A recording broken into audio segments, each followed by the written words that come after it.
Hello everyone, I welcome to all. This is Ajay and now you're watching JKSSP online tutorial.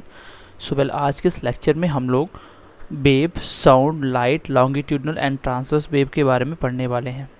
तो ये basically 3 chapter का मिलके एक chapter बनाया गया है और ये वेव, साउंड, लाइट अलग अलग अपने आप में एक बड़े बड़े चैप्टर हैं और हमें एग्ज़ाम के पॉइंट ऑफ व्यू से पढ़ना है। और हमारी क्लास का जो मेन टारगेट है वो है उन सब कैंडिडेट को समझ आए जो बच्चे आर्ट्स बैकग्राउंड से हैं, जो बच्चे कॉमर्स बैकग्राउंड से हैं, जिसका साइंस बैकग्राउंड नहीं है।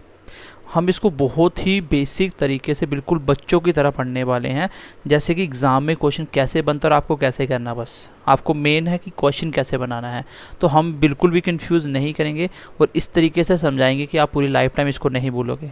बिल्कुल आपके ऊपर प्रैक्टिकल एग्जाम्पल से मैं आपको समझाने की कोशिश करूँगा। चलिए सबसे पहले हम स्टार्ट करते हैं वेव से। तो ध्यान से क्लास को पूरा देखिएगा, उसके बाद इस चैप्टर में आपको कभी डाउट नहीं आएगा।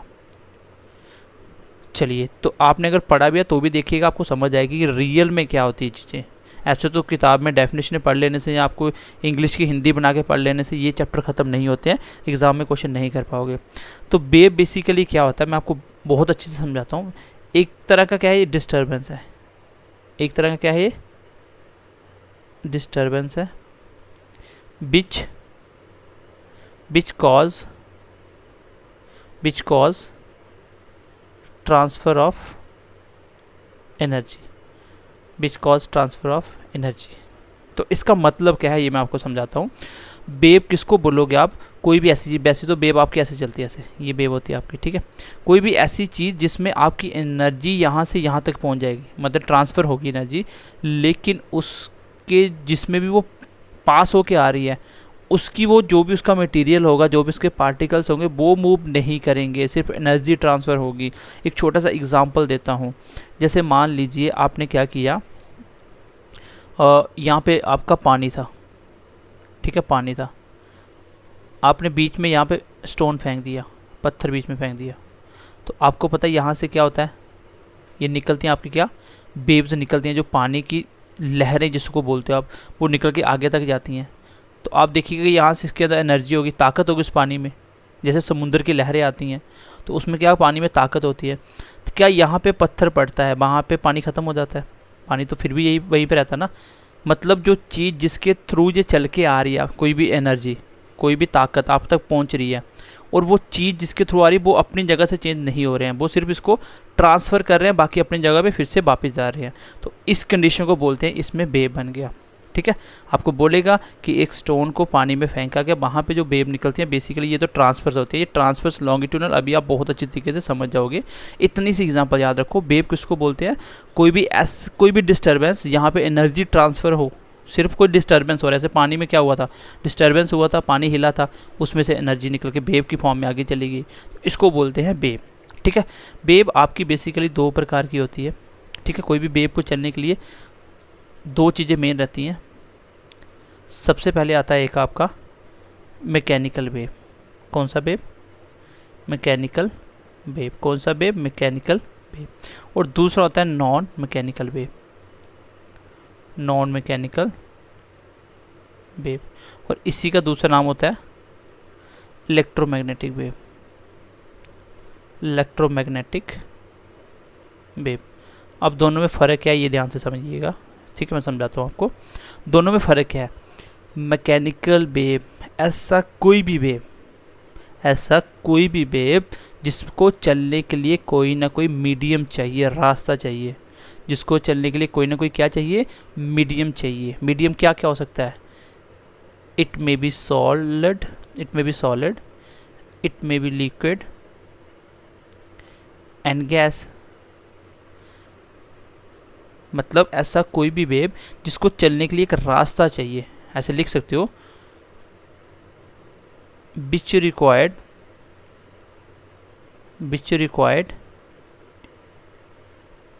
medium to travel,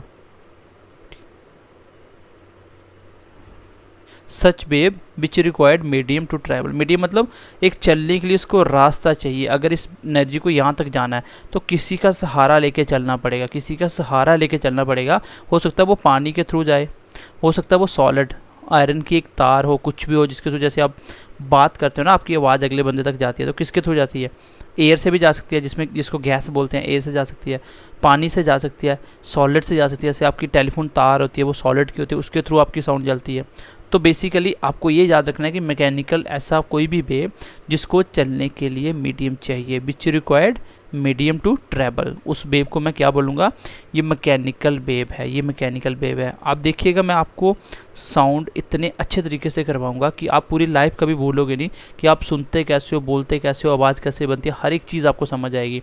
वेव से क्वेश्चन क्या आता है मैं आपको साथ साथ बताता जाऊँगा कि यहाँ से क्वेश्चन कैसे पूछा जाएगा। यहाँ से क्वेश्चन ये पूछा जाता है कि ऐसी कौन सी वेव होती है जिसको चलने के लिए मीडियम चाहिए। तो ऑप्शन आएगा mechanical wave, non mechanical wave, both या नन। तो आंसर होगा मैकेनिकल वेव। और मीडियम कुछ भी हो सकता है, वो सॉलिड हो सकता है, लिक्विड हो सकता है, गैस हो सकता है। सॉलिड, लिक्विड, गैस कुछ भी हो सकता है, वो कुछ भी हो सकता है। और ये कौन सा हो जाएगा फिर? आप बोल सकते हो which wave does not required medium to travel. इसको कोई भी मीडियम की ज़रूरत नहीं है, मतलब इसको चलने के लिए रास्ता नहीं चाहिए, बीच में कुछ भी नहीं है तो भी ये ट्रांसफ़र करेगी। जैसे इसका एग्जांपल याद रखना, आपने साउंड पूरा चैप्टर पढ़ना भी, साउंड इसका एग्जांपल होता है, साउंड इसका एग्जांपल होता है।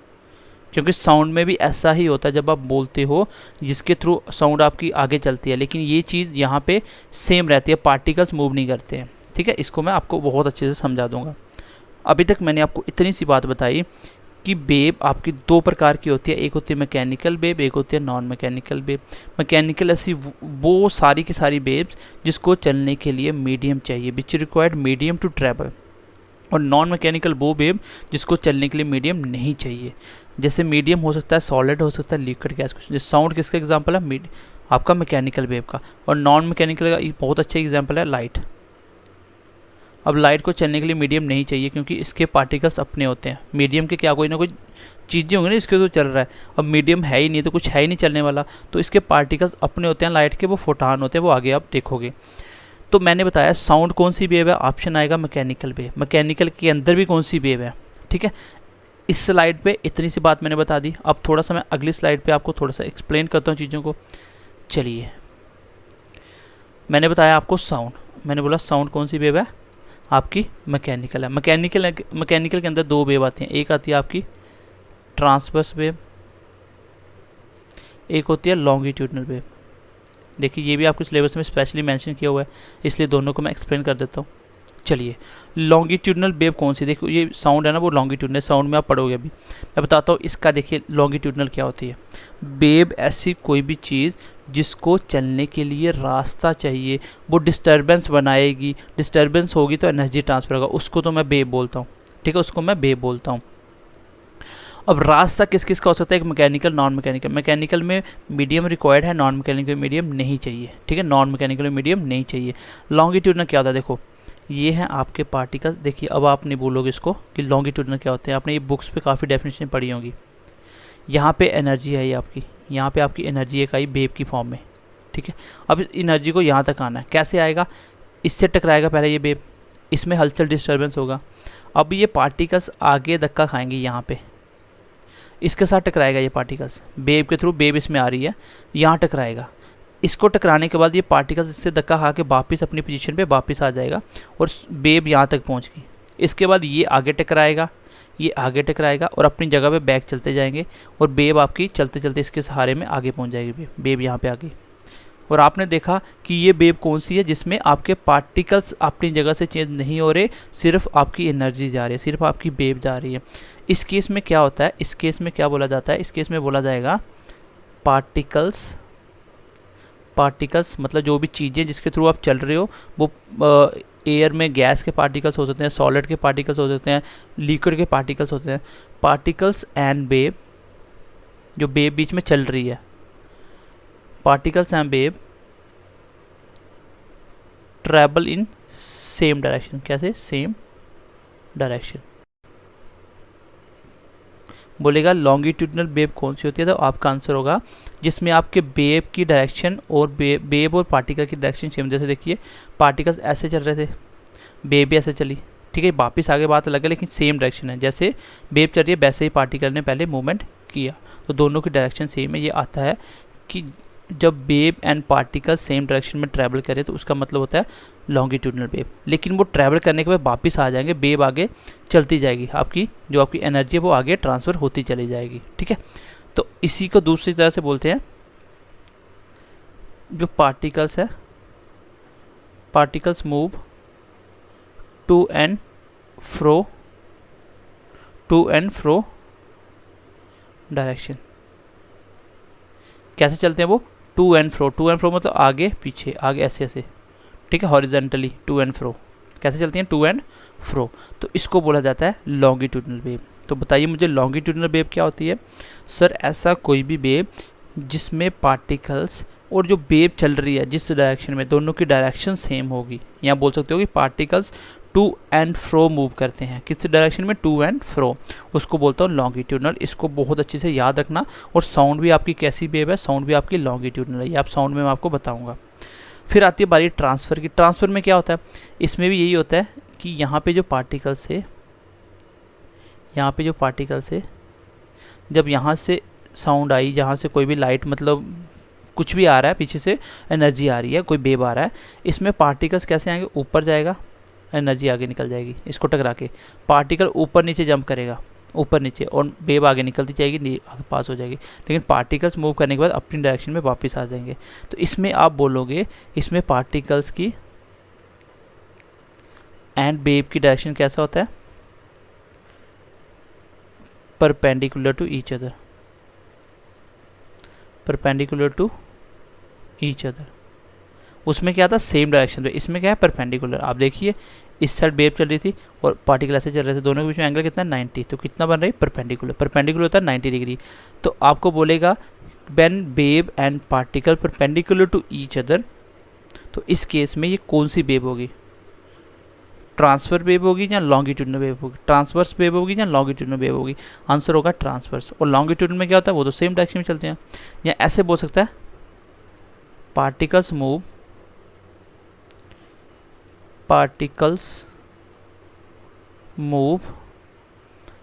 Up and down. पार्टिकल कैसे मूव करते हैं? Up and down. उसमें कहते हैं to and fro.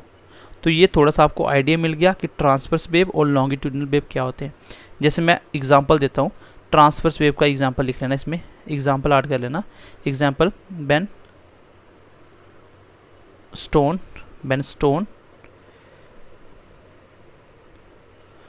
Throne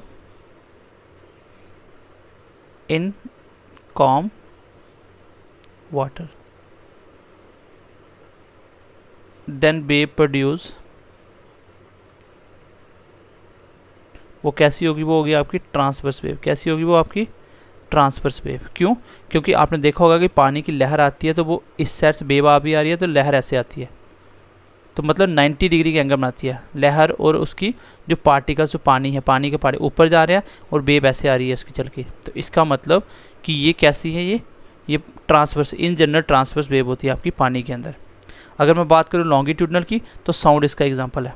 longitudinal की बात करूँ, इसका एग्जाम्पल कौन सा है? इसका एग्जाम्पल है साउंड। इसका एग्जाम्पल है साउंड। चलिए मैं इसको एक बार रिवाइज करता हूँ, फिर आपको मैं आगे ले चलता हूँ नेक्स्ट पॉइंट के ऊपर। ठीक है, वेव आज हम खत्म करेंगे, कल हम साउंड को पकड़ेंगे। चलिए, मैंने आपको बताया साउंड के बाद मैंने बताया कि वेव कैसा होता है, या तो लॉन्गिट्यूडनल होगा, साउंड का टाइप नहीं है। साउंड कैसा है? साउंड इसमें से लॉन्गिट्यूडनल है।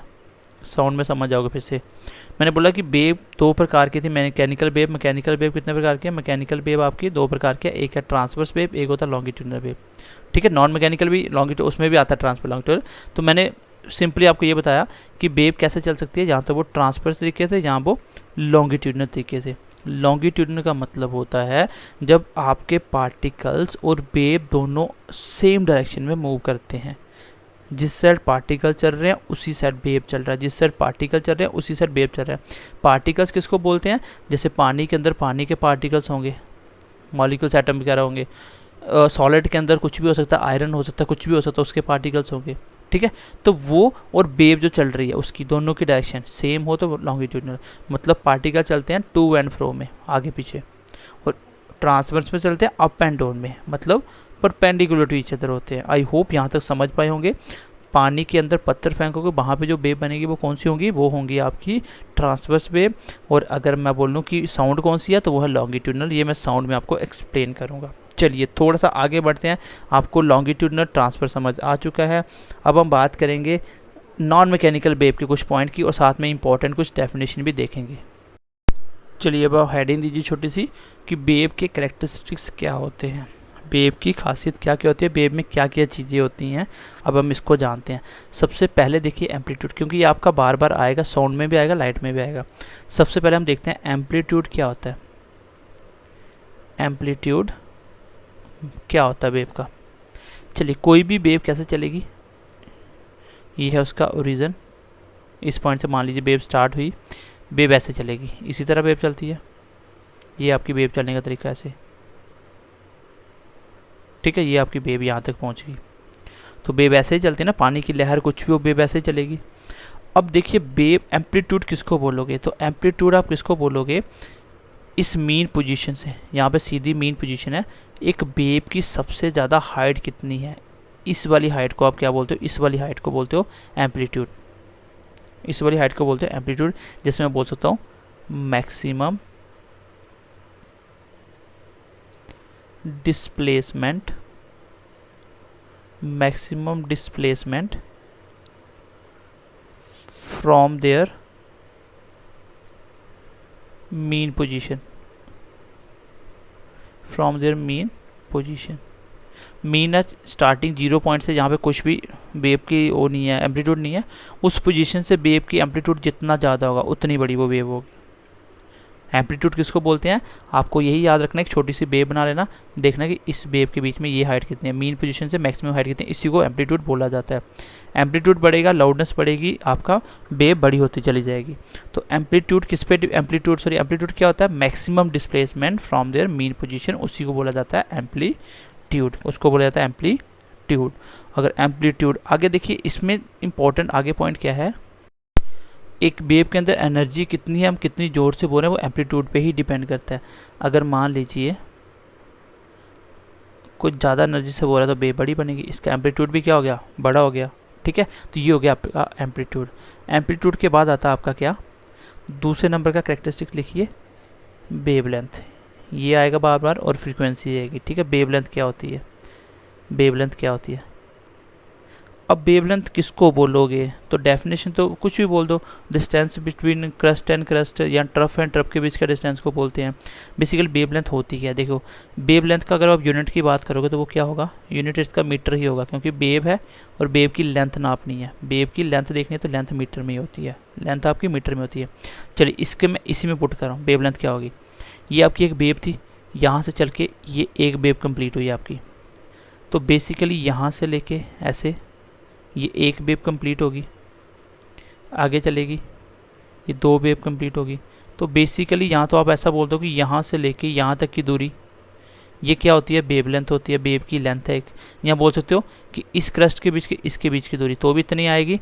यहाँ ट्रफ और ट्रफ के ऊपर वाले को बोलते हैं क्रस्ट, बोलते हैं क्रस्ट, नीचे वाले को बोलते हैं ट्रफ, क्या बोलते हैं, ट्रफ। क्रस्ट और ट्रफ, यहाँ distance between crust and crust, एक वेव के पहले क्रस्ट और दूसरे क्रस्ट के बीच की दूरी को, इसको बोलते हैं वेवलेंथ।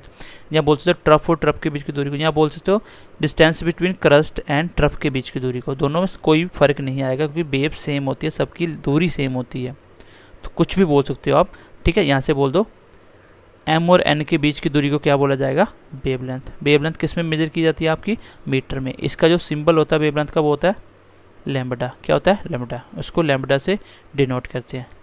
और क्वेश्चन यहाँ से नहीं आएगा, क्वेश्चन यहाँ से अगर आएगा तो इतना सा बोलेगा कि वेवलेंथ का यूनिट क्या होता है किसमें, तो मीटर में इसको मेज़र किया जाता है, ठीक है। मीटर में इसको मेज़र किया जाता है। वेवलेंथ मैं क्यों समझा रहा हूँ, क्योंकि वेवलेंथ और आपके फ्रीक्वेंसी दोनों में रिलेशन उल्टा होता है। वेवलेंथ और फ्रीक्वेंसी के बारे में ही पढ़ना आपको पूरी वेव के अंदर।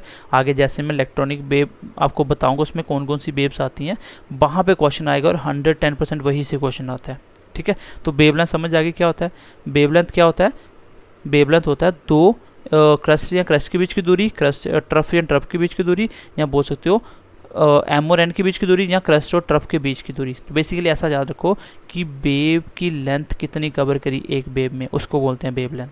ठीक है, आगे बढ़ते हैं थोड़ा सा देखते हैं next point, that is frequency क्या होती है। नेक्स्ट पॉइंट लिखिए आप, फ्रीक्वेंसी क्या होती है। चलिए फ्रीक्वेंसी क्या होती है, इसका जो ऐसा यूनिट होता है वो क्या होता है, ऐसा यूनिट इसका क्या होता है, वो होता है आपका हर्ट्स होता है। ठीक है, हर्ट्स। तो ऐसा यूनिट तो ये हो गया, आप ये एक साइंटिस्ट का नाम था जिसने फ्रीक्वेंसी निकालना बताया था। अब देखिए इंपॉर्टेंट, फ्रीक्वेंसी आप सुनते आए लेकिन फ्रीक्वेंसी आपको समझ नहीं होती एक्चुअल में। तो फ्रीक्वेंसी होती क्या है, बेसिकली देखिए ये है आपकी वेव ऐसे चल रही है आपकी, ठीक ऐसे चल रही है। तो फ्रीक्वेंसी क्या होती है, फ्रीक्वेंसी एक तरह की होती है वाइब्रेशन। क्या होती है, वाइब्रेशन। और वाइब्रेशन होती क्या है, वाइब्रेशन होती है एक तरह की कंपन। कोई चीज़ कांपती है ना, उसको वाइब्रेशन बोला जाता है। जैसे आपका मोबाइल कांपता है, उसको आप वाइब्रेशन बोलते हो। तो वाइब्रेशन कैसे पता चलेगा, तो वाइब्रेशन होती क्या है, वाइब्रेशन होती है आपकी कि कोई भी वेव, जैसे ये ऊपर गई नीचे के ऊपर, एक वेव पूरा हुआ तो एक सेकंड में कितनी बार ऊपर नीचे हुई, मतलब कितनी बार कांपी, ऐसे ऐसे कितनी बार हुई।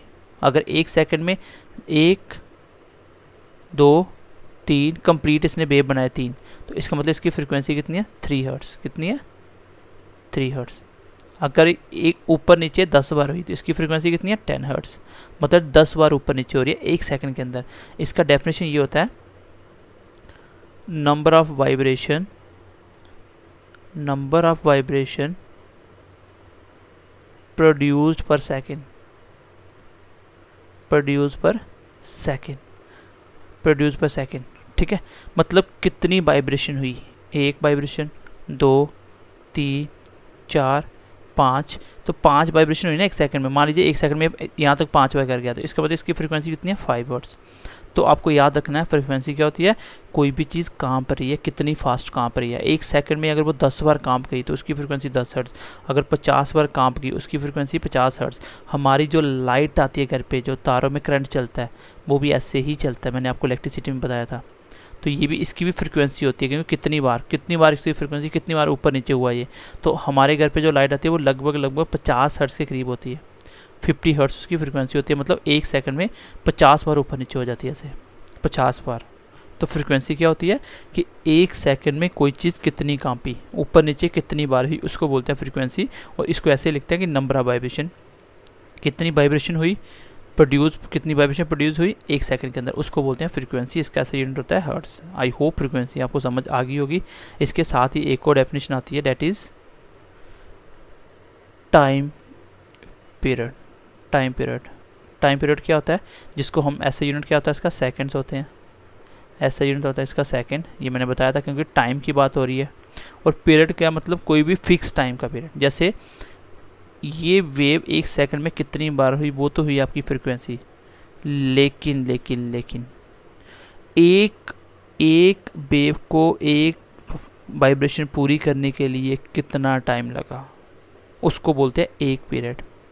कितना टाइम लगा मतलब वहाँ पे था कि एक सेकंड में 1000 बार भी हो जाए तो वो उसकी फ्रीक्वेंसी होती है। लेकिन उस 1000 बार में जो एक बार हुई ना, उसको कितना टाइम लग रहा है, वो आपका टाइम पीरियड होता है। इसको ऐसे बोलते हैं, इसकी डेफिनेशन के हिसाब से चलोगे तो वो बोलते हैं time taken to produce one vibration. दोनों में फ़र्क समझना। फ्रीक्वेंसी होती है कि एक सेकंड में कितनी बार वाइब्रेशन हुई, और टाइम पीरियड होता है कि एक वाइब्रेशन कितने टाइम में हुई। दोनों में फ़र्क है, और इसका यूनिट सेकंड में होता है, क्योंकि हम टाइम की बात कर रहे हैं कि एक वाइब्रेशन में कितना टाइम लगा, वही तो उसका टाइम पीरियड है कि हर कितने टाइम के बाद ये होती रहेगी एक वाइब्रेशन, तो वो होता है टाइम पीरियड। बेसिकली आप बोल सकते हो कि जो टाइम पीरियड होता है वो फ्रीक्वेंसी का उल्टा होता है। क्यों होता है, अभी समझाता हूँ। देखो, एक सेकंड में मान लीजिए 10 वाइब्रेशन हुई, तो इट मीन्स कि फ्रीक्वेंसी कितनी है, 10 हर्ट्ज, यही बोल सकते हैं। लेकिन आपको बताना है कि एक वाइब्रेशन होने में एक वाइब्रेशन होने में कितना टाइम लगा, तो 1/10, 1/10। भाई अगर मैं बोलता किसी चीज़ की फ्रिक्वेंसी है 10 हर्ट्ज़, इट मीन्स कि वो 10 वाइब्रेशन कर रही है 1 सेकंड में, तो आप इसको ऐसे लिखोगे ना कि 1 सेकंड में 10 करी, 10 करी, लेकिन एक होने में कितना टाइम लगेगा, 1/10। तो 1/10 ये आपका टाइम पीरियड होगा। तो टाइम पीरियड क्या हुआ, फ्रिक्वेंसी का उल्टा हो गया ना, फ्रिक्वेंसी 10 थी, 10 हर्ट्ज़, लेकिन टाइम पीरियड 1/10 हो गया। टाइम कितना हो गया, 1/10 हो गया। चलिए एक एग्जांपल से और समझाते हैं आपको ताकि समझ आ जाए। मैं बोलता हूँ कि फ्रिक्वेंसी मान लीजिए फ्रिक्वेंसी है 50 हर्ट्ज़, इट मीन्स कि 1 सेकंड में कितनी बार हुई, 50 बार ऊपर नीचे हुई। और आपको बोलेगा कि एक बार होने में कितना टाइम लगा, तो मल्टीप्लाई 1 करो, कोई फ़र्क नहीं पड़ा ना, 50 निकले क्या जाओ, 1/50 सेकंड लगे। एक फ्रिक्वेंसी होने में कितना टाइम लगा, 50, 1/50 सेकंड। तो क्या हुआ, मैं सीधा भी तो बोल सकता था कि फ्रिक्वेंसी 50 हर्ट्ज़ है और टाइम पीरियड इसका उल्टा होता है 1 फ्रिक्वेंसी, मतलब 1/50 सेकंड होगा। आंसर आ जाएगा।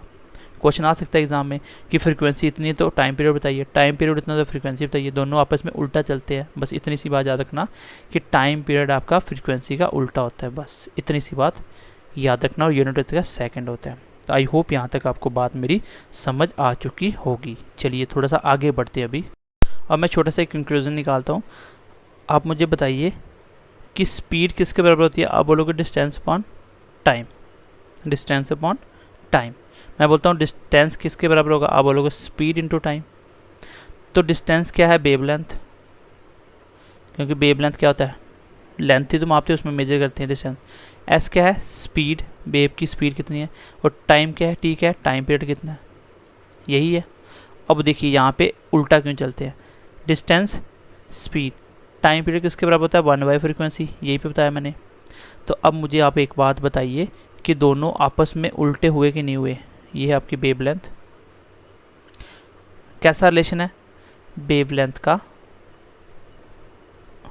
इन्वर्सली रिलेशन है 1/फ्रीक्वेंसी के। अगर फ्रीक्वेंसी कम होगी तो वेवलेंथ बढ़ेगा, फ्रीक्वेंसी ज़्यादा होगी तो वेवलेंथ कम होगी, दोनों इन्वर्स रिलेशन है। मैंने आपको ये रिलेशन बहुत बार समझाया है कि डायरेक्ट रिलेशन क्या होते हैं, इन्वर्स क्या होते हैं। अब दोनों उल्टा रिलेशन है, अगर फ्रीक्वेंसी ज़्यादा होगी तो वेवलेंथ कम होगी, दोनों उल्टा चलते हैं, ये बात याद रखना। और जिसकी फ्रीक्वेंसी ज़्यादा होती है उसकी एनर्जी भी ज़्यादा होती है। क्यों, कोई चीज़ भैया, कोई चीज़ कांप रही है तो ज़्यादा बार कांप रही है 1 सेकंड में, इसका मतलब उसके अंदर ताकत ज़्यादा है, उसके अंदर एनर्जी ज़्यादा है। अगर एनर्जी कम होगी तो ऐसे ही कांपेगी ना, धीरे धीरे, कांपने की शक्ति नहीं होगी, उसके अंदर ताकत नहीं होगी। भाई एक धागे को आप बहुत टाइटली बांधते हो, इसको ज़ोर से हिलाते हो, तब जाके ये ऊपर नीचे होगा धागा।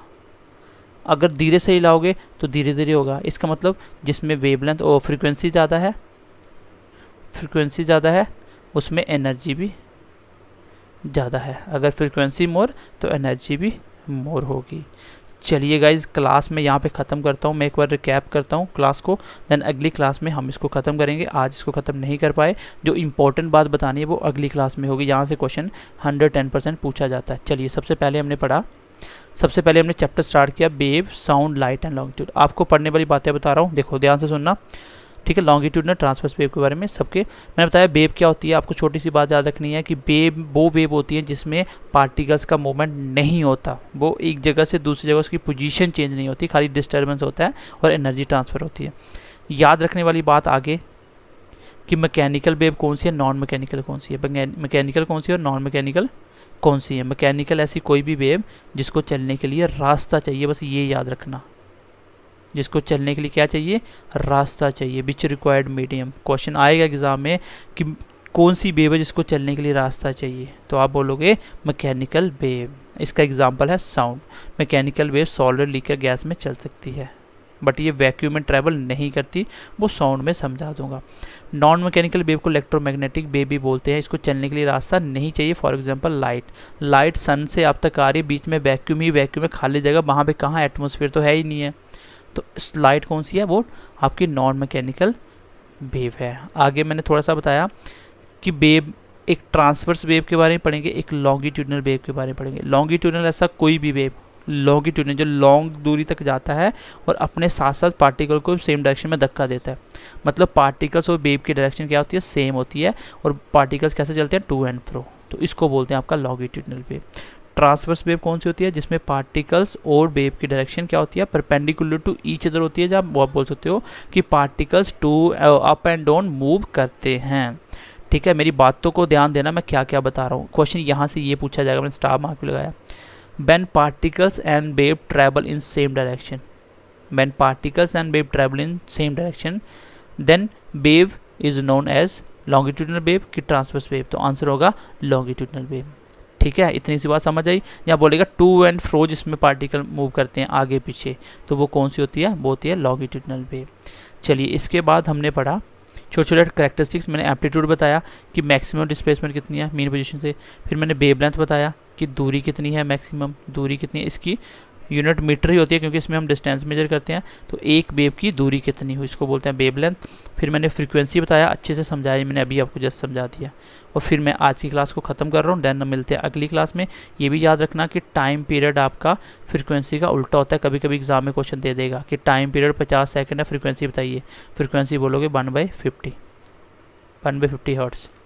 ठीक है, चलिए मिलते हैं अगली क्लास में, ध्यान रखिए, बाय बाय, टेक केयर। और अगली क्लास भी बहुत इंपॉर्टेंट होने वाली है, बाय बाय, टेक केयर।